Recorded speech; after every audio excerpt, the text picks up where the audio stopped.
Le projet, c'est l'ouverture d'un hammam traditionnel. Et qui dit traditionnel dit pas de mixité.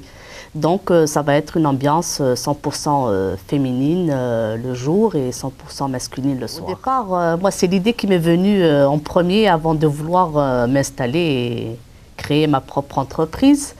Vu qu'il y avait un manque de ce concept à Perpignan. Et avec des soins corporels traditionnels, le gommage au savon noir et l'enveloppement au rinceau, au henné.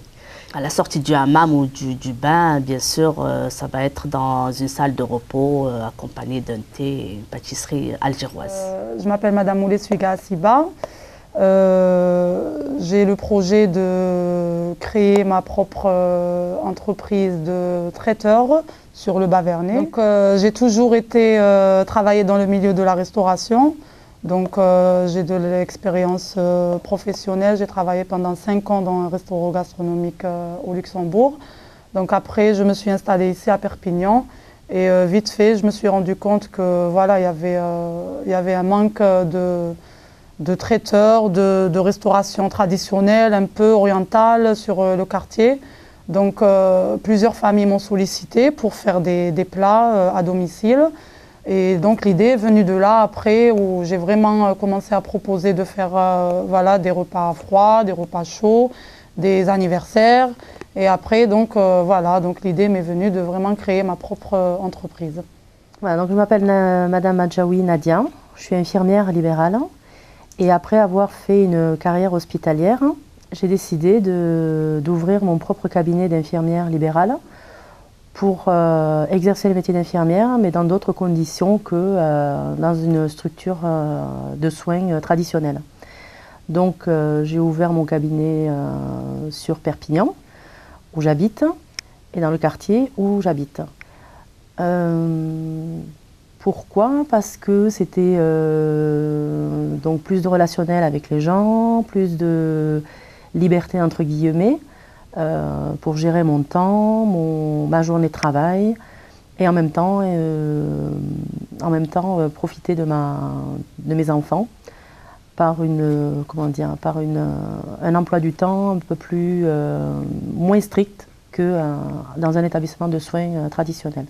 Je m'appelle Madame Santé Kwasi Elise, je suis une Ivoirienne.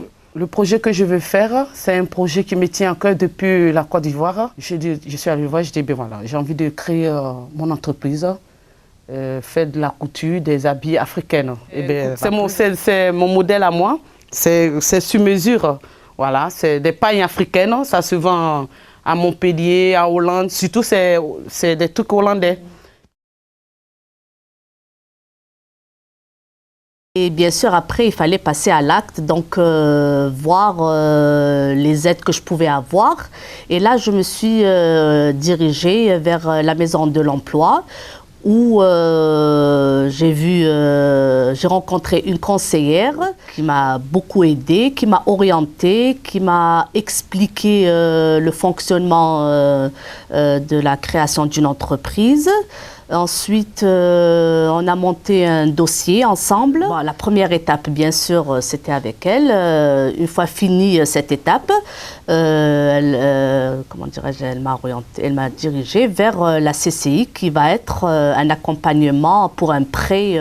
Et là, je suis à la deuxième étape, on va dire. C'est Monsieur Aziz Kalouki, ex-directeur du centre social du Bas-Vernay, qui m'a présenté Madame Sigrid Vélan, qui travaille à la Maison de l'Emploi de Perpignan. Donc un programme d'aide à la création de l'entreprise allait commencer. J'ai participé pendant plusieurs semaines à ce programme et donc ça m'a permis vraiment de connaître toutes les démarches administratives. Voilà, qu'il fallait d'abord que je m'oriente trouver un local, des bonnes personnes pour vraiment créer cette entreprise. les normes, chose qui vraiment je ne connaissais pas, qu'il fallait vraiment voilà, que j'étudie les normes sanitaires et tout ça. Et après, voilà, donc j'ai fini la section qu'on a nommée Persévérance. Et maintenant, je suis toujours en cours de création. J'ai dû me référer à la réglementation, à savoir l'ARS, l'Agence régionale de la santé, qui nous donne des directives pour l'installation d'un cabinet d'infirmières libérales. Donc j'ai dû donc faire les démarches, m'inscrire, m'enregistrer à la sécurité sociale, attendre de recevoir toutes les autorisations pour travailler. Quand je suis allée vous voir au début, on s'est vu vite fait et vous m'avez orienté à la CCIA. Cette dame qui m'a reçue, elle m'a dit « Ah non, on ne peut pas vous aider comme ça. On ne sait pas si vraiment votre projet va vraiment aboutir. Bon, les habits africains, c'est pas beaucoup. Je ne fais pas que les Africains, je fais que tout. Les robes, je fais des prêt-à-porter, je fais tout. Et la manière qu'elle m'a accueillie, ça m'a découragée. Et grâce à vous, j'ai commencé à garder espoir, tu vois. Je me dis, ben, peut-être, si elle m'encourage plus, je ne vais pas baisser le bras.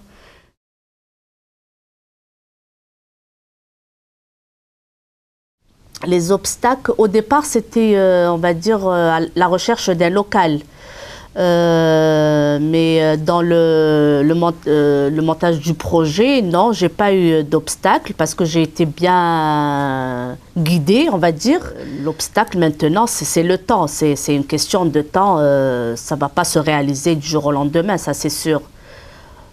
Là, je suis en train de suivre les étapes. Voilà. On va dire des obstacles par rapport déjà parce que j'étais une femme, ça, voilà, je l'ai tout de suite remarqué. Et que voilà, qui dit femme sur le quartier, bon, on est quand même, tous les dirigeants à peu près, c'est des hommes, et qu'on vient, on dit on veut créer notre entreprise, donc on ne sait pas trop comment ils vont l'accepter. Donc je devais toujours justifier derrière, voilà pourquoi, et que j'ai déjà de l'expérience dans la restauration, que ce n'est pas un projet qui est venu comme ça, et qu'on peut compter sur moi, voilà. Je devais toujours justifier. Et voilà, après j'ai fait plusieurs buffets gratuitement. Et quand on disait que c'était une personne du Bas-Vernay qui a fait le buffet, tout le monde était vraiment, on le croyait pas. Voilà, donc j'ai commencé à faire des petites cartes, à donner, voilà c'était plus une façon pour, on va dire, se faire connaître, faire un nom. Et après c'était plus facile pour moi j'avais pas à me présenter. Par rapport à mes buffets et tout, les gens savaient après voilà, que c'était Madame Lessuega qui a fait le buffet. Donc après les obstacles aussi c'est le local toujours. Donc il faut vraiment avoir un local aux normes sanitaires. Donc ça aussi il faut le financement qui va derrière. Donc voilà, après c'était plus ça, le local et vraiment se faire connaître dans le quartier. Voilà. Et le plus difficile a été de chercher local. Parce qu'on nous oblige à avoir un cabinet de soins. Donc j'ai enfin trouvé mon local. Après ça a été l'équiper. Donc c'est vrai que quand on commence un cabinet au niveau financier, c'est pas très évident parce que bon, il y a des frais qui s'accumulent pour meubler le local, acheter du matériel. Et après, c'est de se faire une clientèle, c'est-à-dire trouver des personnes qui ont besoin d'une infirmière qui se déplace à leur domicile pour faire des soins médicaux, des soins de confort, des soins d'hygiène. Se faire reconnaître, se faire accepter entre guillemets dans le quartier, parce que bon, les gens ne le connaissent pas spécialement. Et après, le plus dur, c'est aussi de trouver une collaboratrice pour travailler à 2 et éventuellement plus tard travailler à 3, 4 ou 5 selon la clientèle qu'on arrive à se faire dans le travail. Ben oui, moi la première chose c'est de l'orienter vers la maison de l'emploi et lui donner le nom de ma conseillère qui m'a aidée. Et puis il faut, en tant que femme, moi j'encourage beaucoup, je suis très féminine et féministe, voilà. Donc j'encourage toutes les femmes à sortir leurs idées Et même si on n'arrive pas à les réaliser ou aboutir à un projet, on peut toujours essayer. Voilà, on peut toujours essayer. Qui ne tente rien n'a rien, déjà. Et puis, comme ça, on ne reste pas avec un regret. Et surtout de ne pas lâcher et de se faire orienter par... il y a des gens professionnels qui peuvent aider. Il y a des prêts parce que des fois l'obstacle financier, le premier obstacle ça va être financier. Donc du coup tout de suite on nous lance des sommes comme ça. Pour faire un projet il faut 20 000, 30 000 euros. On se dit ah, laisse tomber, c'est pas la peine. Mais après derrière on ne sait pas qu'il y a des financements, qu'il y a il y a des structures qui aident vraiment des jeunes créateurs d'entreprises. Il y a des prêts, il y a des subventions, voilà. Donc il faut aller chercher tout ça auprès des personnes vraiment qui ne connaissent pas, que des fois dehors on nous dit voilà c'est pas la peine, vous ne pouvez pas vous faire aider, ben on arrête sans aller vraiment toquer aux portes vraiment des gens qui, c'est leur métier quoi, voilà. Et le conseil que j'aurais à donner, c'est toute personne qui envisage d'ouvrir un cabinet d'infirmière, c'est d'emblée de le faire à deux. Parce que c'est très dur quand on commence toute seule, et on fait l'expérience de commencer toute seule. J'ai dû travailler quasiment 1 an, tous les jours, pour assurer les soins des patients que j'avais à ma charge. Alors le conseil que je donnerais aux personnes qui envisagent de s'installer comme moi, ce serait de rencontrer déjà la personne idéale, qui travaille de la même façon, qui a la même façon de voir les choses, qui conçoit le métier d'infirmière de la même façon, pour pouvoir travailler à deux et s'organiser dans le travail et en même temps dans la vie familiale.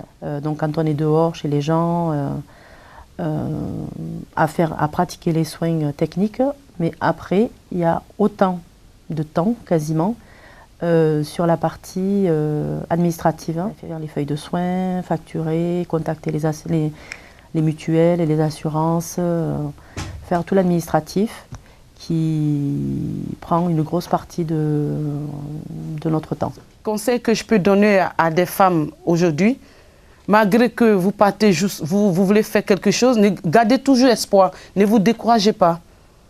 Soyez vraiment forte, c'est le cœur qui parle. Si votre cœur vous dit c'est ce que vous voulez, ne baissez pas les bras, allez jusqu'au bout.